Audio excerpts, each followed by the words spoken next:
I want to acknowledge who all is in the room. This is not going to be a discussion back and forth. This is sort of a one-way didactic, but we're going to be incorporating your questions when we get to the question portion. So thanks for submitting those. We have folks from all across the country, and in fact, across North America, including Canada, that are on the call with us today.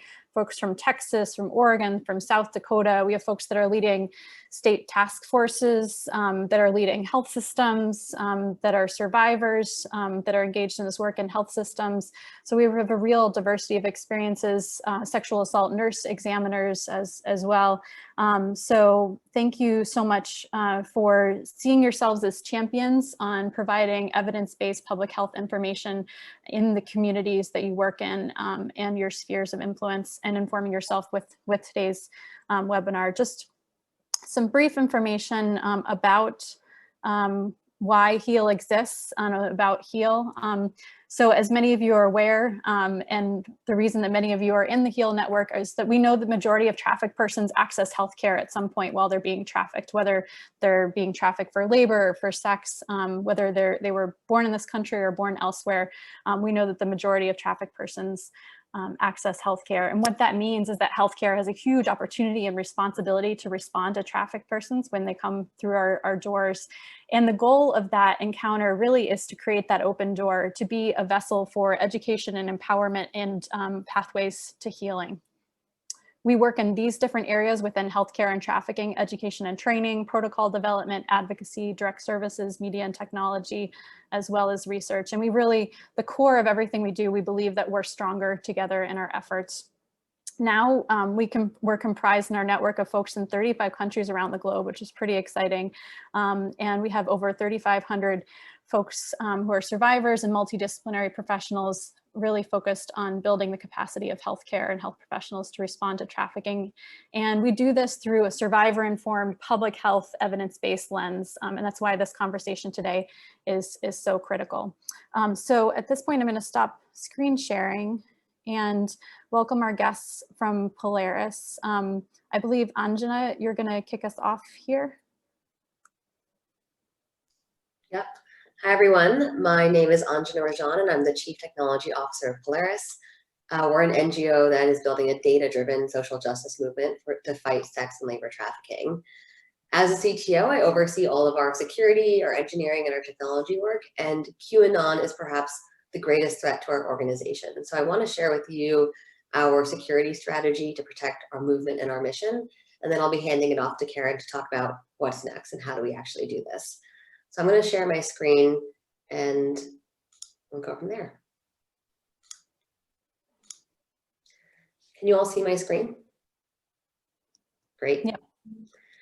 So I want to start by just giving a quick primer on what QAnon is, just so we're on the same page and using the same vocabulary. The best description that I've heard of QAnon is that it's the most successful and damaging political hoax of this century. You can sort of think about them as a Swiss Army knife of conspiracy theories. There's a piece about aliens and a piece about the JFK assassination, but their core primary belief is that there is a global cabal of elite pedophiles who are part of this transnational sex trafficking ring, and that Donald Trump is the prophet who is leading the fight against this. Q established their presence a full year after Pizzagate, posting on 4chan under the name Q Clearance Patriot. And the Q in QAnon is a reference to the top security clearance at the Department of Energy that has access to the nuclear codes. And so it's meant to imply that whoever Q is has some deep insider knowledge about how the government works and is some kind of heroic whistleblower. And while QAnon may seem innocuous or even out of scope for Polaris's focus, it's actually quite concerning and very relevant to us because we see them sitting at the nexus of three discrete threats. First, they've actively threatened the anti-trafficking movement. These conspiracy theories have the risk of undoing all of the work that our movement has done over the last 20 years. And we're at a point now where doing nothing is no longer an option. We need to get back into the arena and reclaim our mission so that we can get back to fighting human trafficking. But QAnon has also undermined our institutions and our democracy. And since Polaris is an NGO providing a national resource through the National Human Trafficking Hotline, the way we communicate has to be done carefully in order for us to be credible. And Karen's going to be talking more about how we're approaching our comm strategy. And probably most concerning, QAnon fuels violent extremism. At Polaris, we've been sitting in the crosshairs of QAnon for a couple of years now, and so we've been feeling the pain points around this for a while. QAnon is a coordinated and violent threat, and so our comm strategy needs to be done in a safe way. And so I'm going to share with you our security strategy to do this. I want to first take us back to Polaris's first QAnon encounter back in 2018. And as you can see here, the catalyst was a Twitter exchange between Chelsea Clinton and a QAnon follower referencing Pizzagate. And Chelsea Clinton's response tries to make this point that trafficking is a real problem. And so she gives out the hotline number run by Polaris.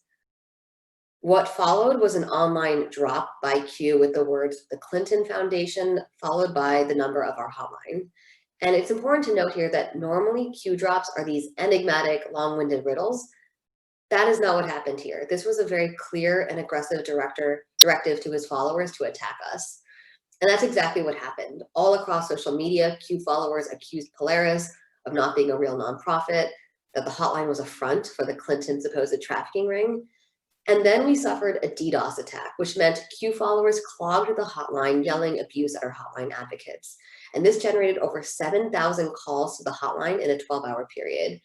And this lasted for several days, and it was nearly impossible for anyone needing real help to get through to the hotline. Since then, there's been a lot of work to try and respond to these threats. But we can't just treat the symptoms of the threat, because that puts us in a reactive, defensive posture. And it means that we're spending a lot of our time, our resources, and frankly, our emotional energy worrying about QAnon and constantly looking over our shoulder. Instead, we need to properly understand the threat, design a security strategy upward, and then allocate our limited dollars on the most impactful tactics. And doing that instead puts us in a proactive, offensive posture so that we can protect our mission and get back to work. So I'm going to show you how at Polaris, we really transformed our own understanding of the QAnon threat and how we've designed a new strategy to defend ourselves. So my background is in security, and most recently I was working on combating domestic terrorism threats, specifically white supremacist extremism. And so when I got to Polaris and started to look at QAnon, it was really clear to me that they were leveraging a very familiar playbook that we've seen from other rogue actors. And so we have created a weaponized information framework where we define weaponized information as the broader umbrella category for misinformation, disinformation, malinformation, and missing information. And the high-level thesis here is when a message is highly effective and an audience is highly receptive, then weaponized information can spread rapidly and cause severe and widespread damage. And that's what you see here in this red danger zone. So let me walk you through how this framework manifests in real life. Let's first look at this framework as it's applied to nation states. Among state actors, Russia is able to effectively use weaponized information with broad reach, both domestically and abroad. But other nation states are accelerating their use of these techniques as well. This framework can also be applied to non-state actors. And there are a couple of interesting things here. First, within a singular ideology, we can see how radicalization techniques using social media improve over time, as evidenced by the evolution from Al-Qaeda to ISIS. But also, even across ideologies, we're seeing how the playbook is being leveraged.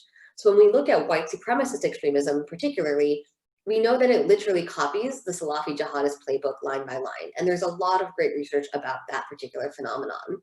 So the bad news is the playbook is agnostic to group and ideology because at the end of the day, it works. And so any rogue actor will be motivated to leverage it. But the good news is if we can really understand it, we're better equipped to counter these threats in a more proactive way. Because today the threat is QAnon, tomorrow it will be something else, and we need to be prepared for that. I think to really fully understand the rise of QAnon, we need to go all the way back to the 2016 US election. The rogue actor in this case was the Russian Internet Research Agency, whose goal was to sow civil discord in the US by supporting the most polarizing candidate and undermining the frontrunner. Interestingly, it took the Russian IRA several disinformation campaign attempts to succeed. They first started with the Clinton-Lewinsky scandal and found that nobody really cared about that anymore. So then they tried something else. They tried the Benghazi scandal. And although the message was compelling, it wasn't reaching a highly vulnerable audience. So then they tried the email server narrative, But while that was circulating across a large and receptive audience, the message wasn't particularly clear. And so it wasn't until Lock Her Up, which actually originated to be a target against Dianne Feinstein, that this whole thing came together. And that's really when the tinderbox exploded, and the rest is, of course, history. So going back to QAnon, we can see how this model can be applied to the human trafficking space as well. And so the first event was back in 2016 when WikiLeaks leaked Hillary's emails, which by itself wasn't something that gained a ton of traction. So that's why it's sitting here in this green quadrant. But then a small group of highly motivated people started poring over the trove of John Podesta's emails and chatting about it on 4chan. And that's how Pizzagate evolved, which is why it's shifted up into the yellow quadrant. And now we're seeing QAnon as a mainstream movement, which is why it's shifted over to the right. There's a prominent researcher named Mike Rothschild who studies conspiracy theories, and he had a quote that really resonated with me. He said, "When conspiracies cross into Reddit, the firebreak has been jumped. The inferno has gone from being contained and is now in the real world." And that's exactly what we saw this summer in July with the Wayfair hoax, where Reddit users believed that the furniture company was trafficking missing children through the sale of their cabinets. Now, even though Polaris was not the target of this attack, it still affected the operations of the trafficking hotline in the same way it did 2 years ago when we were. People were flooding the hotline, reporting this conspiracy theory, and since we're mandated reporters, we're obligated to send these reports to law enforcement even when they're unfounded. So you're seeing that it's flooding the hotline, it's flooding law enforcement. So even if you're not the direct target of an attack, it has such a big ripple effect on the broader apparatus at large that's fighting human trafficking. And the impact of these conspiracy theories continues to affect Polaris. In the last quarter, since the Wayfair incident happened, we've seen a 43% increase in call volume this quarter stemming from weaponized information. Some of you may have heard the recent news that Facebook passed a policy that bans QAnon groups and accounts. And so you may be thinking, well, doesn't this solve all of our problems? And while I think it's an important step, we are so far past the point where there's a silver bullet to make this thing go away. There's a fundamental question we need to ask, which is, what exactly is QAnon? Is it a political movement? Is it a religious cult? Is it a terrorist organization? The truth is that it's all of these things and none of these things. And that's what makes combating this so challenging. If we were to classify this as a domestic terrorist threat, which the FBI has, we need to look at the use of technology by terrorists. Terrorism theory tells us that there are 7 primary uses for internet platforms by terrorist groups: content hosting, audience development, brand control, secure communications, community maintenance, financing, and information collection. Now, almost no terrorist group uses one tech platform for all 7 things, and so getting banned from one platform, or even several, doesn't destroy the monster because they are prepared to reappear in new spaces. If you think back to 2019, after the El Paso shooting, when 8chan was shut down, everyone thought it would kill QAnon, but they have hibernated and respawned in an even more insidious way since. Secondly, QAnon is what we classify as a stochastic terrorism threat, meaning it's a decentralized, leaderless ideology with no singular mission, which means that they are less worried about controlling a particular message, but instead they care more about creating chaos and sowing distrust in democracy and institutions and truth. They're kind of like the Joker in that way. So if QAnon disappears and metastasizes into something new, like Save the Children, which they already are doing, the damage to our movement is still being done. And finally, domestic terrorism is fundamentally different than foreign terrorism in the sense that there's no legal statute against it. On top of that, we have politicians in our own federal government, both in the White House and in Congress, who openly endorse QAnon. So this all means that there lacks both the legal protection and the political willpower to make this threat go away. So what does that mean for Polaris and our movement? It means that weaponized information, regardless of the rogue actor, will be a persistent threat, and being able to address this for the long run is in our best interest. So what are we doing about this? I keep telling everyone that we need to invest in a new security strategy so that we can get back to work. And the way we do this is by shifting away from reacting to threats and instead start managing risk. And this is just simply a very classic risk management formula. And all it's saying is that risk is a probability of a given threat, the probability of that threat happening, and the consequences if it does happen. probability and consequences are a function of our vulnerability, which is a variable that we can control. So if we can make our vulnerability close to zero, then our risk also goes down, even though we can't control the external threat. So we're now taking a holistic approach to security. In order to defend the anti-human trafficking mission, we need to do 4 things. We need to defend our reputation, we need to defend our hotline, defend our people, and defend our data. And all of this is rooted in a data-driven systems change approach. On the reputation security side, we've established a strategic partnership with the Soufan Group, which is a marquee security firm with expertise in combating disinformation. And together, we're going to better predict conspiracy theories that could harm Polaris and our movement, ideally before they hit the hotline, and craft messaging strategies to reclaim our mission. On the hotline security side, we've kicked off a new project that's going to map out and analyze the different user types so that we can optimize hotline workflows and restore the functionality of the hotline. We're envisioning creating accelerated pathways for survivors and resource partners while creating honeypots for rogue actors who abuse the hotline. On the physical security side, we've started to build out an executive protection plan to ensure that our board, our exec team, and other public-facing leaders at our organization are given the security resources to protect themselves against doxing and physical threats. And on the cybersecurity side, our technology team has developed exciting new infrastructure to proactively detect any threats to our network. Because of these new cyber investments, we're able to see that in 2020, there's been a huge spike in suspicious activity trying to penetrate our network, fortunately very unsuccessfully. And we imagine this will continue throughout the election period. So a lot of work has gone into how we've thought about protecting our organization and the work that we're doing to share this with the movement at large.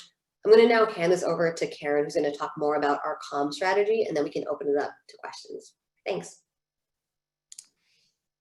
Hi, everyone. Let me try and share my screen now. Okay, you should have it. So that was the scary stuff. Who are these people? And I am sort of the so now what? And this is an interesting group to talk to about it because the question is really all about audience. And you have a very, very diverse range of audiences, as do we, although you are coming to them from a more diverse range of perspectives. We are just sort of, we don't really know them. You're actually meeting people who are having these concerns. So I'd be interested in hearing if how we're handling it doesn't work for you. But anyway, the major thing to remember is sort of what you can't do, which is you cannot convince everybody. You cannot be the QAnon whisperer. You are not going to be the person who changes the mind of people who are deeply, deeply committed to this theory. However, I don't think that those are the vast majority of people that you will hear from in any context. I don't think that it's the vast majority of people that we are hearing from in the comment section of our social media, in our respond emails, and all of the ways that we sort of hear from our public. What we think is that the vast majority of people who were sort of sharing the hashtag and sharing some of the stories, no matter how fantastical they sound, or even considering going to live events, are people who are not necessarily believers in the conspiracy theory, but heard things like 800,000 kids trafficked every year in the United States and were really moved to act, you know, and because that's why this information is being put out there.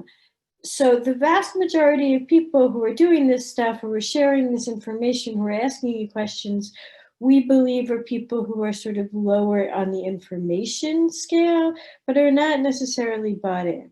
So assume when you talk to people up to a certain point that you know, you don't want to be condescending and you don't want to say, you don't want to use the word conspiracy theory a lot and things like that, because most people, you certainly don't want to say, you know, you were duped, you were tricked, it was a hoax.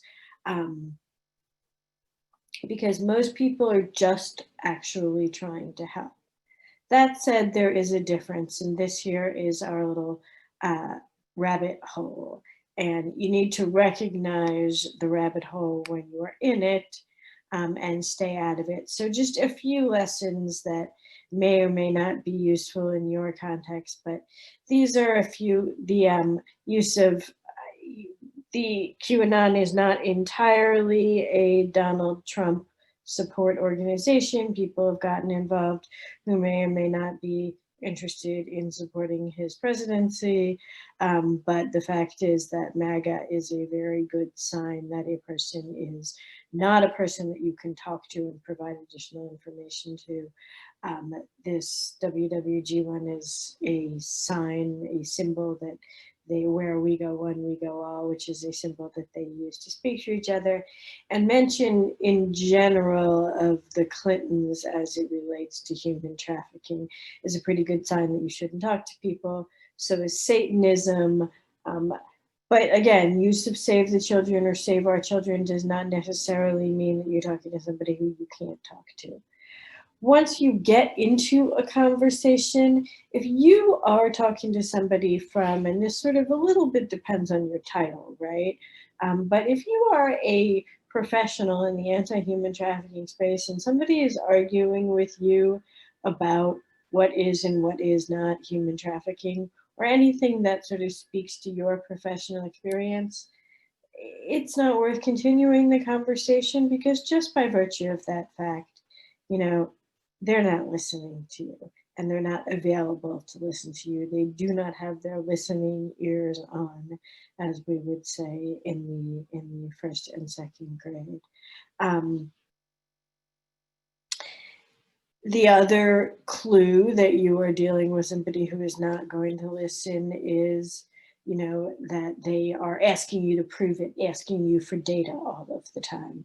And that's sort of tricky, because you think, okay, well, you know, especially, you know, if you're in the medical profession, evidence is incredibly important to you. And if this person is asking me for data, they must be looking for evidence.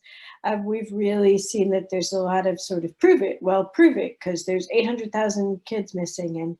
And so requests for data are not necessarily a sign that somebody is listening.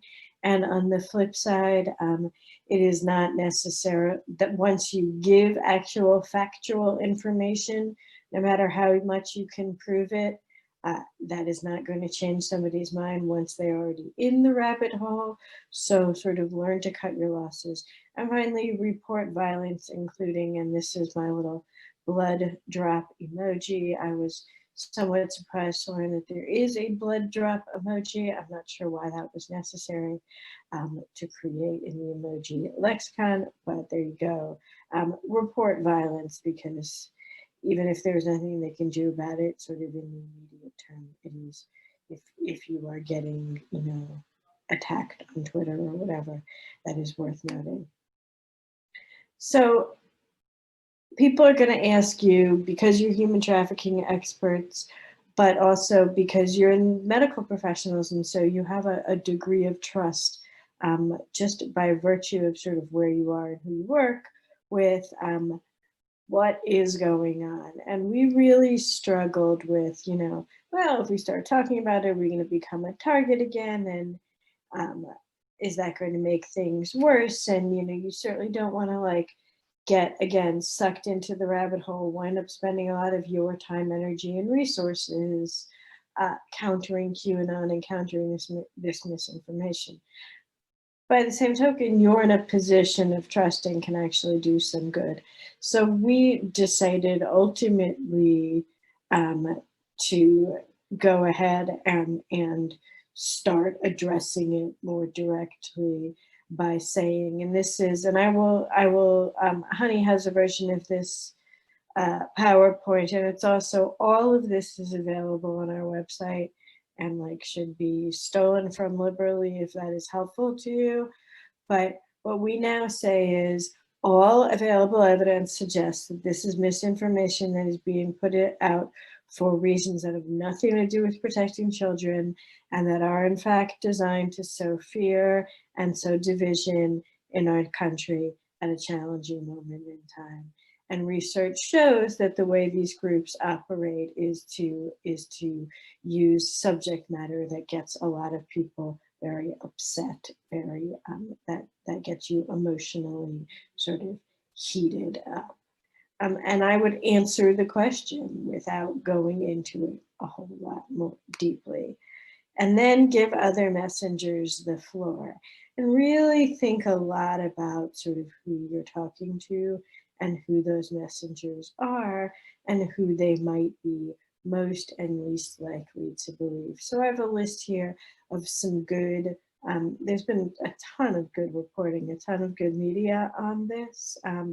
And so I would just really think about sort of who you're talking to and who it's worth hearing from.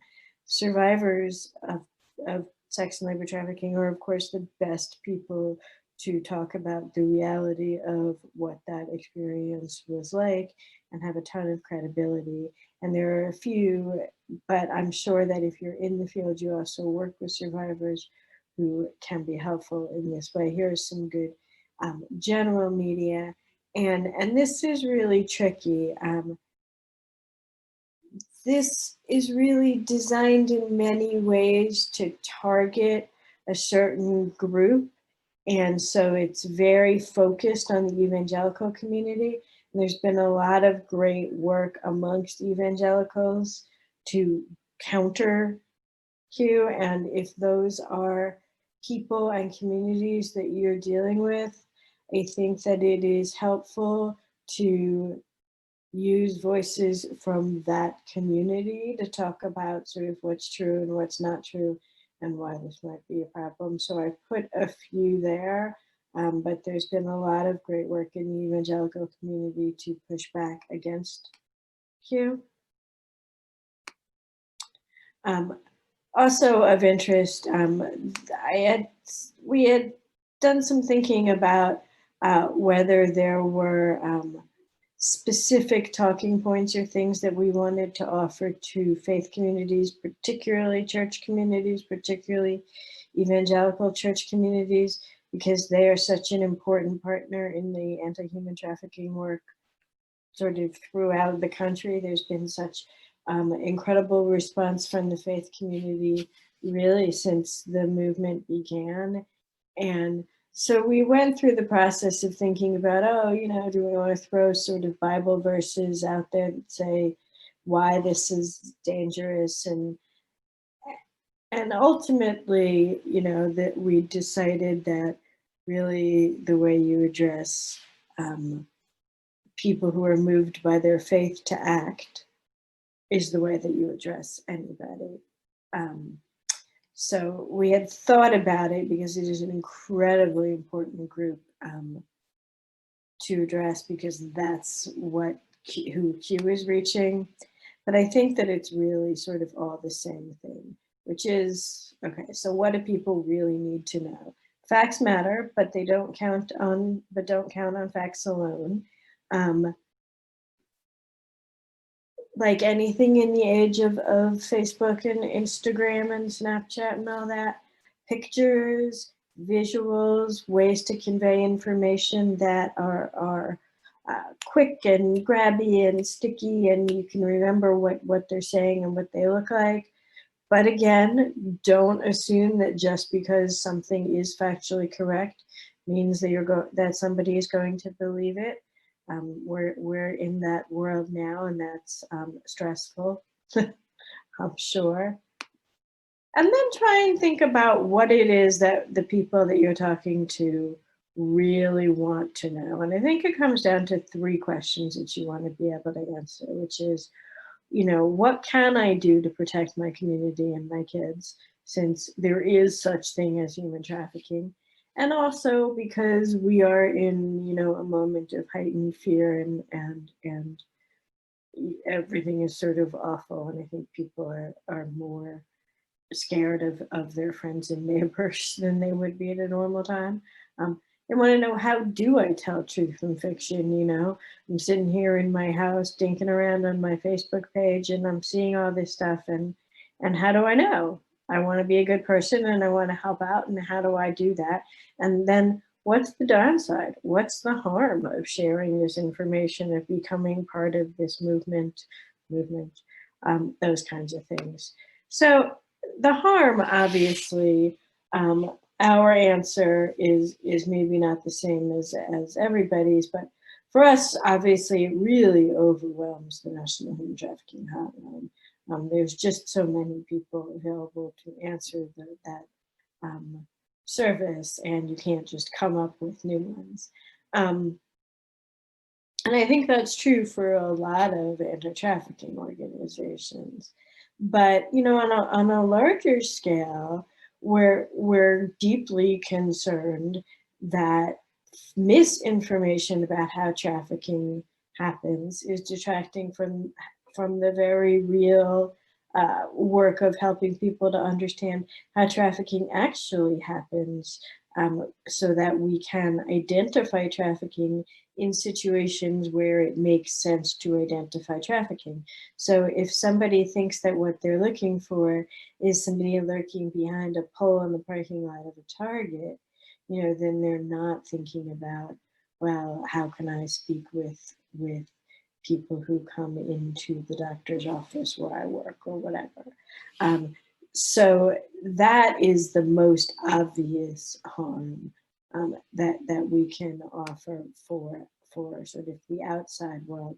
And the harm gets bigger too. It's not just individuals.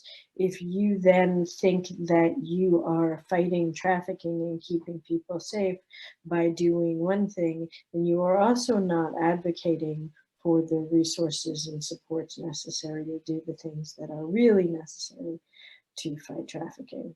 So what are those things? What can I do? And this is on our website, and the PowerPoint clicks through directly to the link. But we made something in the beginning of this horrible year, 20 things we can do in 2020 to help reduce trafficking.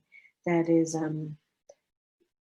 both, you know, it's a mixture of sort of the very direct things: give to an anti-trafficking organization, etc.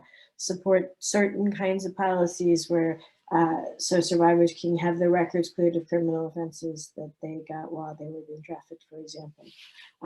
But we also tried to go into some of the more messagey pieces of it to help people understand that if you're trying to protect kids and your community against trafficking, a way to do that is to support policies that support healthy communities and families across the board, you know, anti-poverty work and stable housing work and things like that. So that's something to play with, to think about all of the ways in which people, because most people, again, actually just want to help. And then how do I tell truth from fiction? And of course, this is the $1 million question. Seeking information from credible sources, rather than go through and decide who was a credible source and who isn't. I said, you know, look for information from survivor-led organizations, which I think is always the best place to start. And then again, this gave us an opportunity to do some kind of messagey stuff in the meantime, which is, you know, and avoid and be skeptical of sensationalism and chains and people whose hands are roped, and, you know, words that, you know, places that claim to rescue other people. I mean, the truth of the matter is it's very, very hard to tell truth from fiction, but you do want to give people sort of the touch points. And then you'll get this much more concisely in the PowerPoint, but here are some resources that we've put together to just directly address this. They're a little bit redundant, frankly, but you know how it is with messaging, you have to say things over and over again in a number of ways. I just want to let you know what they are so that you can, if they're useful to you. The conspiracy theories page is, we call the rumor reality page, and it is on our website now. And it is not just QAnon, but all of the many, many rumors and rumors that come through the hotline and always have and always will, you know, about all white vans or trafficking kids in our neighborhood. So it's a very abrupt, like, here's what we hear all the time, here's what we think is true, to try and give a quick set of answers to people who are looking for information because they saw something that scared them. FAQs are for general inquiries. It is how we are answering general inquiries about trafficking in QAnon.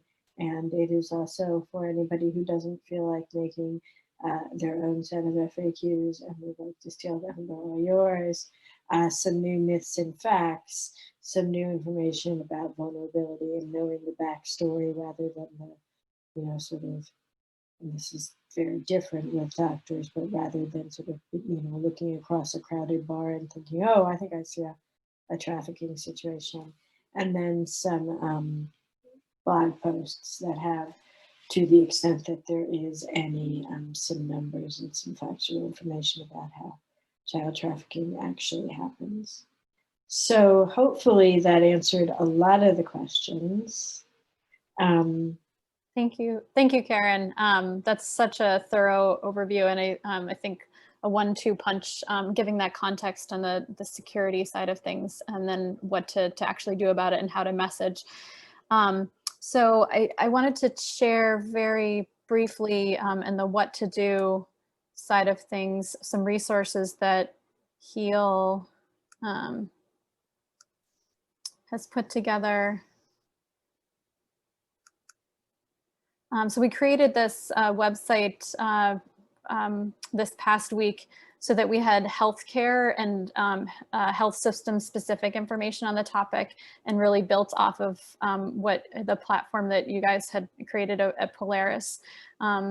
So the links at the top, we'll be sharing all of these slides afterwards, but to be able to have a place to send your fellow health professionals and the health systems that you work with, really capturing many of the things that were just talked about, but actually getting at the core of what trafficking is about, and how they can get into the work of true anti-trafficking prevention work, and directing those energies that may just be newly interested in this topic because of this disinformation, really harnessing that in the right directions. So definitely check out the HEAL website on that. And then also wanted to flag an opportunity on an organizational letter. This is still open for sign on. Freedom Needs Truth letter, which I think now has at least over 80 organizational signatories, not specific to healthcare. This is not HEAL Trafficking leading this. This is a very broad bipartisan contingency of anti-trafficking organizations that have signed on to lend their voice to the message that this is not okay. I will also include the link to be able to sign on to that letter if folks are interested in that. So we wanted to transition now to some of your questions. I know many of them may have been answered based on the presentation. I'm going to stop sharing.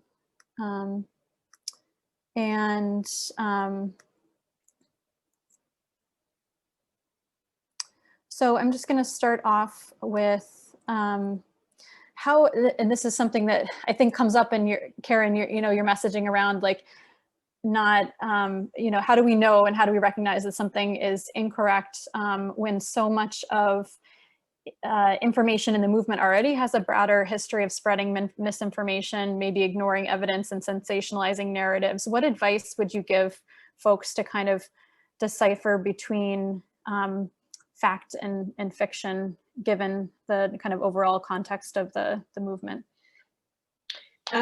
Which folks? Who?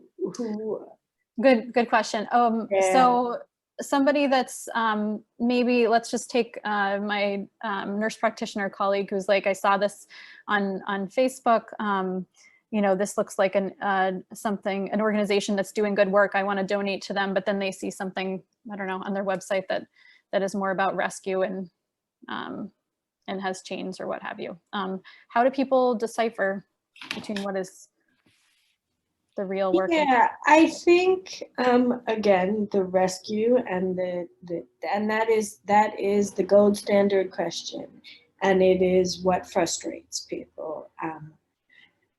The rescue narratives and the chains and things like that are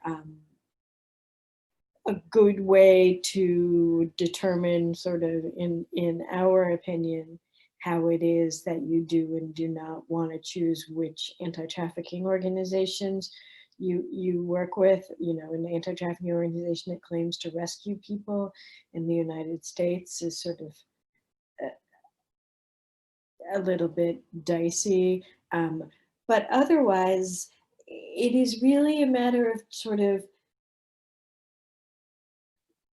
playing the odds. It is certainly possible that a person is going to, you know, that a child is snatched from a parking lot or from wherever, but you can't always tell for sure. All you can do is educate yourself about patterns and about vulnerabilities, about how child sex trafficking actually happens, about who gets trafficked, about what we know about the victims, about what we know about people who end up being traffickers. There is no 100% perfect way to know.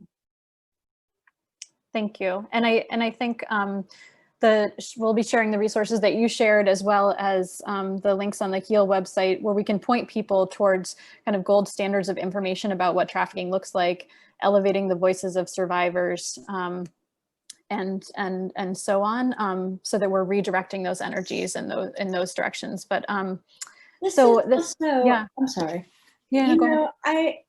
I say this often, and I don't know how to I haven't really put it in writing, but what I tell people is, you know, if it's dramatic and fascinating and shocking, it's probably not true.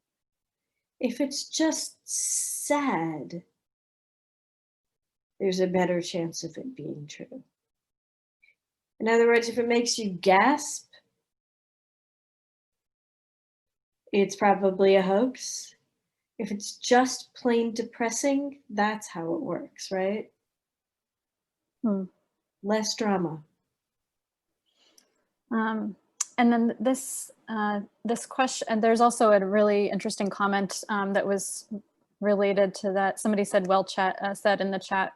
And I think what Barbara's saying here, that a big part of our work is encouraging as well to change that imagery. So one of the things that HEAL has provided resources for on our website is how to not be using sensational images that re-victimize and re-exploit. And we as a movement, I actually see this as an opportunity. Maybe it's this QAnon sort of wake-up call, but we as an anti-trafficking movement really do need to be mindful of the exploitative images that that many are using, and really make sure that we're not re-exploiting and not sensationalizing. And I think it's a good wake-up call for us as a movement. So I'm going to turn to kind of more of a security question for Anjana here that had come through. So if health systems and organizations are redirecting folks away from this QAnon misinformation, what level of threat do they need to realistically prepare for within their organizations? Maybe they decide to sign on to that letter, for example. This person said, I've heard in a recent conference that there's been linkages to cyber attacks and severe acts of violence tied to this group. So what should they expect, if we know?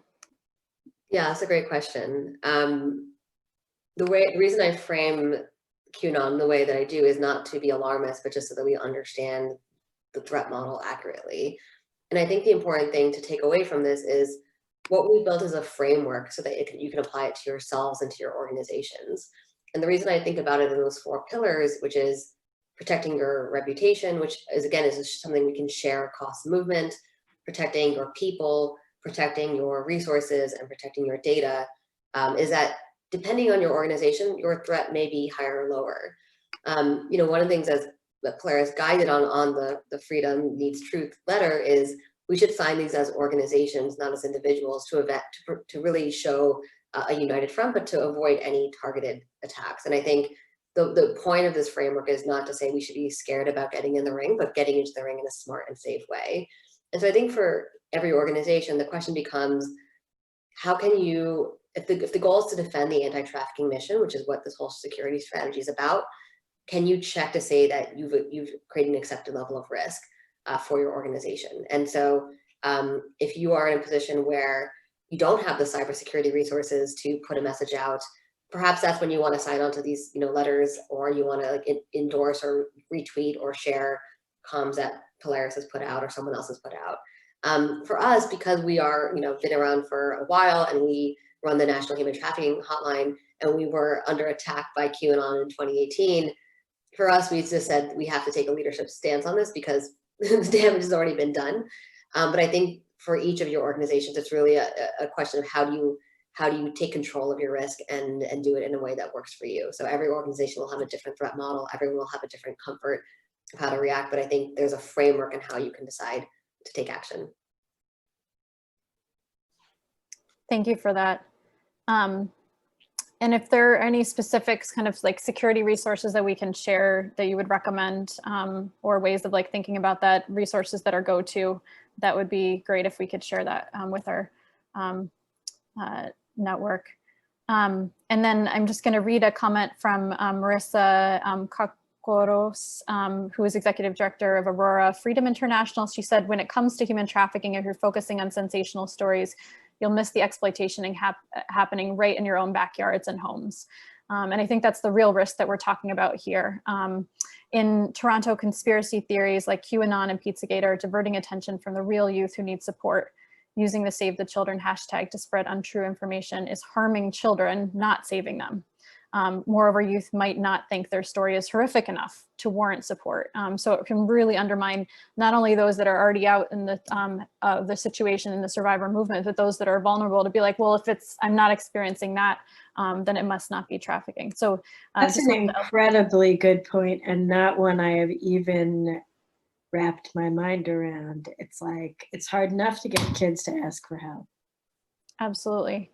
And I think we'll close there. I don't know if Anjana or Karen, if you have any closing remarks that you want to give to the HEAL network. I think just to acknowledge that this is not our fault. And I think the fact that our movement has now had to come up with an approach and a strategy to address this shows the failures of many other systems that should have prevented this in the first place. And so I think just this is a conversation we've had internally. We've had to remind our hotline advocates that when you're getting abusive calls from QAnon followers, just to remind yourself that we are the movement that is best suited to do this, because we have this ability to defend survivors and victims and help them create safety plans. And we have the ability to dismantle organized crime networks. And so this is very much in our wheelhouse. And so just to give you all confidence that this is something that we're well equipped to handle, even though it's something that we frankly shouldn't have to. Karen? If anybody who has specific questions wants to just email me, cbenjamin@polarisproject.org. I'm happy to answer those, till they're done. This is not science, it's a lot closer to sort of political communications than health communications, in that you're really mostly talking about segmentation and persuasion, as opposed to sort of what you should be doing in a health context, which is actual information sharing. But you all are such incredibly important partners in this work. We do a whole lot about how, there's no such thing as signs in a vacuum. There are only signs if you have some context and some proximity. And then we always use, healthcare professionals as the example of people who have context and proximity. So just, thank you for all you do. Thank you, and thank you for that open invitation to contact you. You may be careful what you shared there, but no, I really, really appreciate both of your time. And I do believe that within any of these challenges, there is totally opportunity. And I think this is an opportunity for the anti-trafficking movement writ large to really be clear about what is factual information and to really hold each other accountable about misinformation and sensational images. And so maybe that's the opportunity in all of this. And it is bringing us all together on this unfortunate topic. But thank you again. Thank you to everyone who submitted questions ahead of time and represented your organizations. I know we couldn't allow everyone from every organization that wanted to be on here. So hope you'll be able to share and give this information back along with the slides that we mentioned. So thank you. I hope you all have a good Friday and be well. Take care, everyone.